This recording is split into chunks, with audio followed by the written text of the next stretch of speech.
I'm doing great, Brent. How are you today? Looks like we've been live for like 4 seconds now. How about that? First time ever, eh? Yes, Well, that's Jared, awesome. great to see you. Really excited to introduce our BBB partner for this episode. It's Breaking Business Barriers, episode 106. This is Brent Duham, along with co pilot, the better looking guy, definitely talented in music, among other things, Jared Ty. Landon, Yes, sir. I can't wait. There's going to be, I think, a first time told story coming out today. I think Yes, sir. is what I read up on Yes, sir. the slot up. So, hey, Landon, both Jared and I are excited to have you on, especially the first time that we did a play call here. You guys helped set up the live deal, so first time for everything. But anyway, Yes, sir. man, that's a cool garage, and there's some cool stuff in there. Landon, why don't you tell a little everyone first of all where they can find you on the greater interweb? Okay, so Aqualux Auto Detailing is, I guess, the handle, the greater web, or whatever you want to call it. Thank you. This is my humble garage. It is a very small 20 by 20, but it's home for me. A lot of memories in here, but yeah. So let me know what you got, but yeah, Aqualux Auto Detailing in McKinney, Texas. Landon, Right on. for people wondering, what kind of car is that behind you there? That's a cool looking car.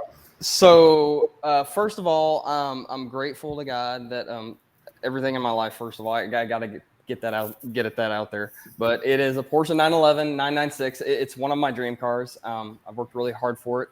I guess we can go into that further a little bit, but I mean, it's one of my it's rare. Not that it's important that they're going in value, but I like the 99 996 because it's raw. It's a stick shift. There's some modifications on it. And it's not a typical Carrera, but it's raw and old school, if you will. It certainly looks cool and it looks fast. It gets up and moves pretty good. My brother, my youngest brother, I have two brothers. My youngest brother is a car guy. Yes, sir. So he'll be digging this one. He'll be digging yours. Awesome. Yeah. Awesome. Right on. Well, all right. So you own your own business. Let's get it. How did that happen? A lot of failed businesses, honestly. A lot of failed attempts, but I think what the bigger picture for me is, or the big question to answer that is, how did it even get started? It started with my mom and my dad. Really, let's go back to like the disciplining. And my mom, I was raised in a paramilitary household, if you will. If I lit my mom, I was getting soap in my mouth, or I was doing push-ups, or I was getting my butt whooped. I mean, that's kind of how it worked. So they taught me the value of a dollar from early on. So if that helps kind of set the whole table, if you will.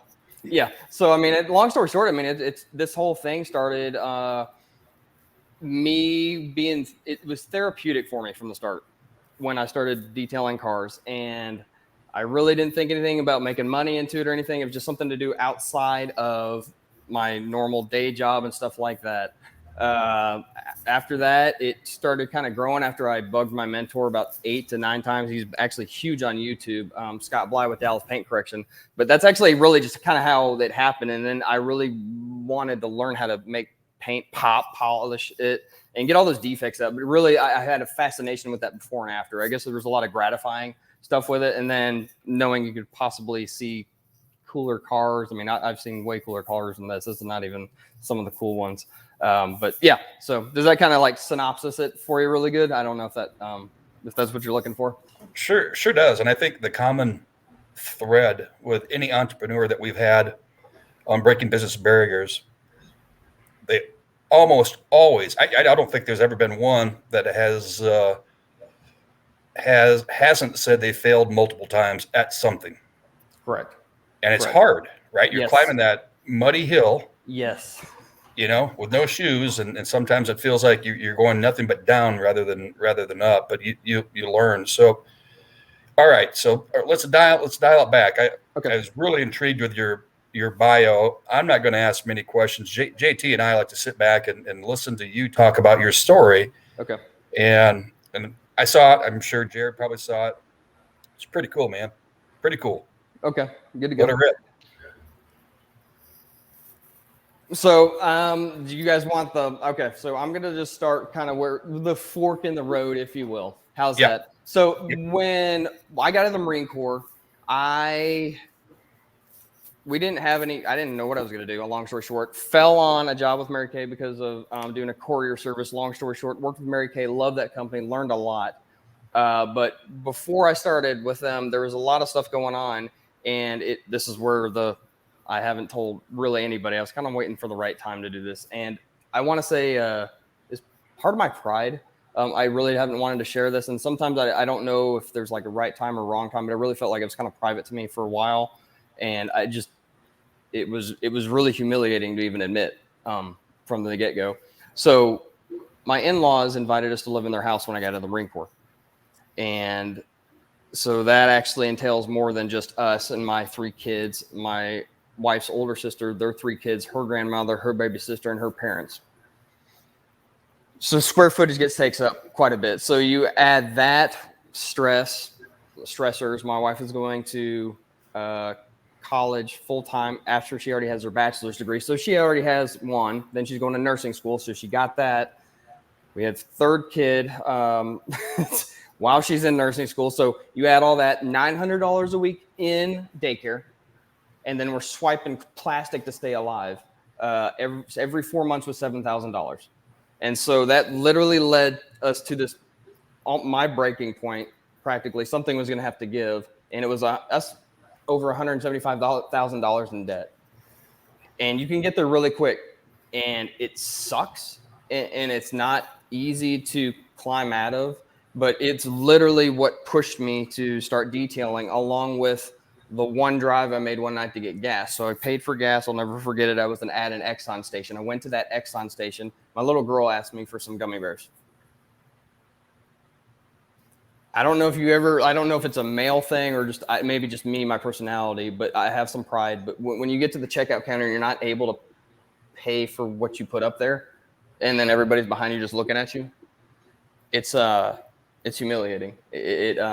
I felt, my pride was hurt. It was like I couldn't afford a $2 pack of gummy bears for my little girl. And that really was like it was the push and kick I needed, but I was like, I am never, ever going to feel like this again. And how am I going to fix it? And it was literally auto detailing. I bugged my mentor on YouTube. I sent him about 80 emails. First detail it started, it was a Range Rover. First detail, he handed me all the money. I want to make sure I hit that because that's how big his heart is. So he kind of knew where I was at, but really didn't know where I was at. And so a lot of people, they see this, but they don't see they don't see the suck that goes into, grinding it out every day. I was learning the craft in the cold, in the rain. I was pushing myself, timing myself, trying to make sure I could get better and more profitable. But I was like, I gotta figure a way out. But I pushed myself in all those areas. But the second car I saw was a GTR. Third car I saw was a Corvette. He handed me the money every single time. And I was like, this man has a great heart. And so he gave me the gift of his 30 years of experience in a very short window. Let me tail him, and he paid me what he would make on every detail. And so that was just the most eye-opening thing I've ever seen, just from somebody else that was just being that selfless and helping me out. And then, the whole pay it forward thing, it's real. But then he actually kind of cut me off for 3 months and kind of like cold turkeyed me. And I was like, what the heck, what would that? But it was his way of kicking me out of the nest and let me feel it out on my own, which I needed, so I got the Marine Corp background and all that stuff. So I was like, okay, fine. I'll figure it out, and didn't need any hand holding. And I had some, it was a little bumpy road, but, I didn't know if it was going to grow, what it was going to do, but I just knew I was sick and tired of being where I was at. And so 4.5 years later, now we have well, I actually have more than that, but 2 auto detailing businesses related, if that makes sense. And we paid all our debt off in about 4.5 months ago. So now we're debt free, and I got my dream car, and my wife has her dream horse. So now it's about like creating other jobs for people and showing the journey, documenting the journey, if that makes sense.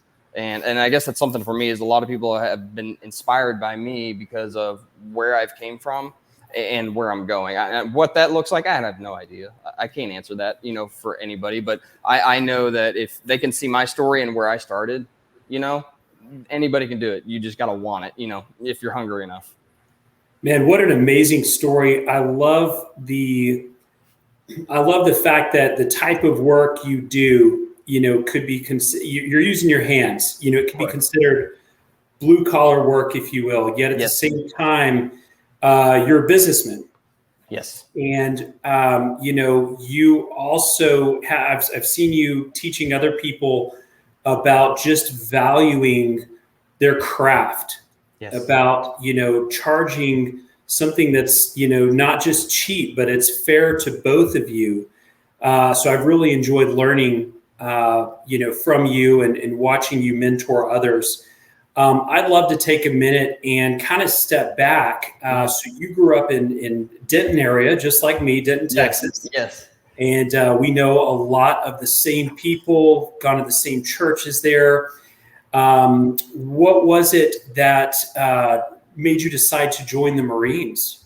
So that was actually kind of a thing between. So I worked at Denton County Sheriff's Office for 2 years, and that kind of like it was one of those things. I was like, man, I don't like it here. Like, I just don't enjoy it, and so I decided, I was like, if I don't do it now, I'm never going to do this. And I've always kind of had in the back of my head, if I went to any branch, what is it going to be? I want to go to the Marine Corps. Why? You get pushed. They literally, whatever the limit is, there's beyond that. And I wanted to taste it. I just wanted to see if I had what it took. And that's really kind of what propelled me to go into it. The recruiters even told me, you're crazy for going 03. And I was like, no, I'm not. I already know what I'm getting into. I have buddies that have been doing it for 4 years. And yeah, that kind of like, that's my rhyme and reason. And it was right when 09. So it was kind of an interesting year to actually go in, but I knew I had job security, kind of when we had that little dip in the economy for a while. So I knew I had job security for 6 years also. Well, we appreciate your service, man. I don't, when you see people who make sacrifices to join the military, when you see people who make, the ultimate sacrifice, one thing that a lot of people don't think about is that, pretty much everyone who signs up is prepared to do that. And Right. with these recent events in the news, it just really brings that forefront. I love how you mentioned that you guys are debt free, man. In America, like, what does that make you, like the 0.5% or something? Where, for our listeners, what kind of advice would you give? Where would you tell people to start if they wanted to set a goal to be debt free in their, near future as well? So I think I can answer that in two ways. So how to do it, obviously there's always multiple ways, but first of all, we've always been Dave Ramsey followers, if you will. So he's got, and I like steps and I like getting told what to do. Anybody likes that? I like orders. I like consistency, give me that. Now there's a caveat. I'm the spender. My wife's the saver. So those two, so I had to learn, get different spending habits, but literally I learned, if you want to get out of, and I'm trying to answer this in two parts in one answer, Jared. So I'm not trying to deviate. So if you're in your day job, 9 to 5, whatever it is, you're stuck in an office and you're sick and tired of it and you want to do something else. So Dave Ramsey says, make double where you're at. Okay. So I told my wife, I said, I want to make triple. And she kind of looked at me crazy. I said, don't tell me, I don't want to know weekly updates. I said, just tell me when I'm there. And so I literally was in this mindset of working like I'm broke all the time. Literally, I come in, hand her the money, literally, she gets giddy, smile on her face, and I walk out broke. That's literally how it worked for a while. But she tapped my shoulder last October. What is it? I can't remember. It was last October, yes, because I put my resignation in January this past year. She goes, hey, you did it. We're there. And I was like, wow. So I think it all starts with baby steps. That's like with anything, crawl, walk, run, But if you start somewhere and you're disciplined, it takes some discipline. But my wife has more discipline on the financial side. I'm kind of involved, but, I don't know what else to say. But, it takes two. You got to work at it together. If you're now married couples, that's what it takes. A lot of people they don't like that because it's a point of conflict and a lot of, it can't. I've seen divorces happen because of it, But that's another story for another day. But, you got to want it. You got to be hungry for it. You got to get sick and tired of being where you're at. And save, get that emergency fund and then just follow the steps. That's all I can tell you. He's got it out. I can't hit it any harder than however he tells everybody to do it in his program. I love the message there, man. You got your priorities in a row. You decided, hey, I'm going to build a business. You decided, hey, I'm going to become debt free. And, we joked about your, awesome car there behind you. But, I happen to know that you saved up and you found a deal. And, so I like that, because a lot of times people associate, being careful with your money as, just, eating, beans every day, and, maybe just riding a bike. Nothing against bikes. Right. No, I got it. How cool that, you built a business, you paid off your debt, and you actually reached a point to where you said, you know what, I've got a little bit of fun money. I'm gonna go do something fun with it. Mm-hmm. And that's after saying yes to my wife multiple times so she could have her thing, so it'd be easy for her to say yes to me. Well, I'm going to make sure that she sees this podcast, because you mentioned that you like being told what to do. So I'm just going to make sure she knows it. I'm just teasing it. It's all right. Brent, you got anything? I do. Landon, again, congrats for your service to the United States of America. Yes, sir. That's welcome. A lot of pride there, man. Just tell. Yes, sir. So if you were to give some advice to your younger self, what advice would now, knowing where you've gotten to, because you're just pouring advice, to your kids, it starts at home, right? Like you credited your parents right out of the gate, credit to them. Yes, sir. What advice would you give to your younger self? It's gonna sound crazy, but I used to care what people thought a lot. Literally, peer pressure. Peer pressure can be good and bad also. That, along with my circle of trust, circle of people I hung around, I would have made it smaller. But literally, do not give a flip what people think. I don't care, even if it's family. I mean, you can respectfully say that, but I had a lot of people tell me I was nuts. You're going to be a professional car washer? I got made fun of my logo. So, I mean, yeah, don't care what people think. I mean, if you want to do it, what's worse that can happen? You fail and you go back to where you started, or where you were working. It's the worst that can happen. It takes a lot of fortitude to do that, right? Yes, tons.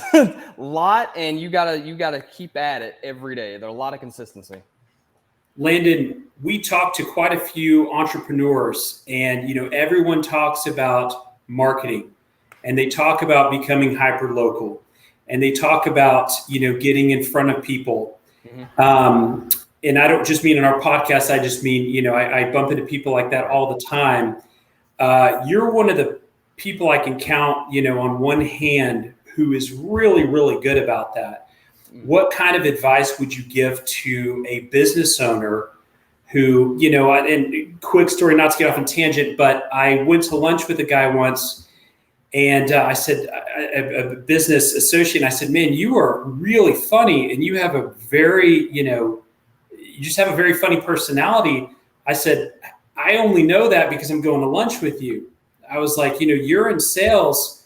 You need to get this out in front of, your whole network. Well, again, you're one of the very few people who does that. You wear your heart on your sleeve. I know you. I feel like I know you well because of social media. Yes. That's actually, the Facebook commercials will say, hey, Facebook is here to encourage people to go out and do things and actually see each other. Well, that's exactly how you and I got to know each other. What kind of advice would you give to another business owner, salesperson, entrepreneur who knows they should be putting themselves out there, but they just haven't done it yet? I think it comes down to, well, first for me, I wasn't good at this for a while. So it took like 4 businesses that I didn't really talk about, but I mean, I failed. So it took a lot of practice. So you got to do it. Play your strength. That was one of the biggest things. And start small. Start somewhere, start whatever platform you like the most, and you probably get the most engagement. That's probably one of my favorite things. I know Facebook's a good thing, but I just had a TikTok video go viral, 60,000 views 2 days ago. You just never know. I mean, I was like, are you serious? Part 3 out of a 4-part video, this number 3 goes, why this one? I don't know, but put it out there. You never know who's watching. I think that's a big thing, is a lot of people don't realize how many people are watching that don't comment. You never know. You have no clue who's watching you. And I have had so many people in like the past 3 months Landon, you've inspired me. Landon, I have been watching your story. Landon, you're living my dream. And I'm like, I haven't seen you like, I mean, in my head, I haven't seen them like a comment, but it's so true. Like, they may not, but you're still impacting people. So, I mean, don't care what other people think and put it out there on your favorite platform and start trying to learn others, and do it daily. Love it. Love it. Now, I think you said you've got a story for us that you have not told anybody prior to today. Yeah, well, that was a little bit of the one I was telling earlier, and I want to go on that again because it was really living with my in-laws for 4.5 years. And I say that because as a man, providing for your family, having your own place, having your own space, that was a humbling 4.5 years for me. I bet. Because, I mean, I was under somebody else's household. I was invited, yes. Would we be where we're at today if that hadn't happened? I don't think so. I'm grateful for my in-laws to this day. I have some awesome in-laws. And, I had 2 siblings living at my parents' house up in Sanger. So that was a no in the process. So it's hard when you get out of the Marine Corps. So I guess that my biggest thing is if you have to take steps back, go live with your parents to get where you want to go or do something. I think that's one of the things. So I know it's kind of an interesting thing, but it was hard to talk about. I didn't like anybody knowing about it. It was a really sore subject for me telling, hey, I live with my in-laws. I think I'm going to butcher the Dave Ramsey quote, but do what others aren't willing to today so you can do what others can't tomorrow. I think that's and again, I probably butchered it, but what an awesome, concept there. Yes, sir.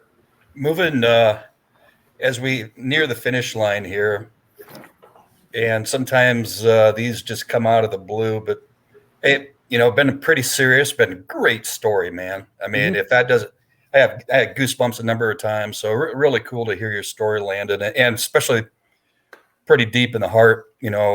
What when your kids hear this, oh my God, there'll be tears. Yes, sir. But how about something that'll crack us up, man? It's probably not my funniest story, but I think it made me laugh because I love people that are real. All my clients have busted their tail to where they've gotten today. And so one client that in their area, I knew who their next door neighbor was. And I don't know if y'all follow football or anything like that. Jared, I think I possibly told you a little bit about this, but it was just funny to me how this famous person came up, if you will. So I knew he lived there, and they had told me, hey, we talked to him, and yes, I have detailed his car and his client. So if any of y'all know Tyler Lockett, well, okay, I knew he's their next door neighbor. But what I did not see was me detailing him coming up on a rental iBird, one of those scooters actually from up there. And he just comes rolling up in the driveway. He goes, hey, what's up, Landon? And I'm like, you just don't. But it was funny to me. I'm like, okay, this is my type of person, though, because you always attract like-minded clients. And he literally, I was like, are you still paying for that? And he goes, I probably am, but oh, well. I mean, that was, I don't know. I just thought it was funny. He had that, that lighthearted, I guess, funny sense of humor, but he's still in sweatpants. Hey, I was like, hey, can I get a picture with you? And he was like, absolutely. But I mean, it was just funny to me that he rolled up in a scooter that was rented and he didn't care anymore, but just willing to say hey at the same time. So I don't really have a lot of funny stories, but I mean, if me and my other best friend are around, yeah, we got plenty of funny stories about that other stuff. That's a great one. Hey, on the subject of taking good care of our vehicles, is there anything stands out that the average car owner is doing wrong, or what they should be doing more of? Oh man, so I'm gonna say it. Oh, and here's the thing: automatic car washes are really not the best thing for your paint. Okay, I'm gonna word this as tactfully as I can, but at the same time, I know 80% of America is gonna go use them. Okay, I get that, but the other reason they're so horrible for your paint right now is because you got something that's going on a rotary, high acidic, high pH soaps, and it's smacking your clear coat. Well, this stuff only lasts so long, and they're actually cutting cost on how much they're putting on. They're cutting it by like 70% what they've been used to, and they're actually going water-based now. So it's just weak. So you're just smacking your paint, and it's not going to last that long. And yeah, that's the best thing I can tell you is hand wash your vehicle as much as possible. That's the best thing I can tell everybody. That's good stuff. And if they don't have, the time to hand wash it, they need to take it to a professional. True. Yes, always. Yeah. Awesome. So, Landon, Yes, sir. what's next? I know before we all three jumped on together, you're growing your business, and I don't think you're going to let grass grow around you or underneath your shoes. So, what's next? I mean, what scale is it? The family, spend more time with the family. That might be it, which is a big what next. Yes, I think that is, and I've made a lot of sacrifices to get to this now. I mean, everybody's like, work hard. I think there's a balance of working hard, but like, know how much you're gonna have to work hard to get to that point to be able to get that family life work balance. But for me right now, we also have a microfiber towel line, online e-commerce store we run. But what's next is I want to create jobs for disabled veterans on that aspect of that LLC. Excuse me. And then next, I am heavily considering it's probably going to be a really good possibility that we're going to be building a shop. And then with that comes just hiring. And, what do I want with that? I want the right people to want to be around. I don't want it to be like a place that you're like dreading to come into. I want people to want to be there, want to detail, want to work, not work for me, but I want them to enjoy the work. You're going to be an AC. I want to provide that kind of like comfort along with benefits, and some other things that we have going down the line. So what's next? I think the sky's the limit, but for me, it's all about building relationships. So I want to make sure that I have the right amount of patience and I'm not rushing it. So, and do it the right way. And what that looks like, I don't know, but I'm trusting the process and enjoying the journey at the same time. And if I remember correctly, your dream shop may have some four-legged friends around it. Yes. Yeah. I think that, my wife's horses. Yeah. We just bought 2 this past weekend. Sorry, love her. I'm not even going to get in that aspect. Yes, but no, we would was that a bless your heart, Landon? Was that a bless your heart? But my answer is yes, as much as possible to her. I love saying yes to her. She's A&M, so animal science major, and she has 20 pythons, and yes, we have show chickens, and that's another story for another day. So yeah. Sounds like it might open a zoo. She wants. I told her, I said we could have horses, carriage, and coffee, or cars and coffee and stuff like cars, coffee, and horses, or something. I don't know, but we want we want it to be like a community thing. So I think that's kind of what we're trying to build. Cool. Jared, before I sign us off, anything else? Man, I'm just soaking it all in here. What a neat story. And Landon, I know we already said it, but we just really appreciate your service. Pleasure to serve, man. Yeah, thank you. Right on. And I hope your mentor that you had referred to earlier has an opportunity to see this, because I'm sure he would bring a tear to his eye. We will, sir. I'll make sure I share it with him. I promise. And thank y'all so much. I appreciate y'all. Yep. Can't wait to see the replay, actually, because it's when we're here live, it's like us guys hanging out, and talking. Yes. Yes. But there's some pretty neat stuff, and I'm going to make sure my kids see this, because this has been really good. So, on behalf of Jared Ty, this is Brent Duhame, your host and co-host of Breaking Business Barriers. Everyone, make sure whatever you do, it's onward and upward. Good stuff. Thanks, guys. Thank y'all. Appreciate you.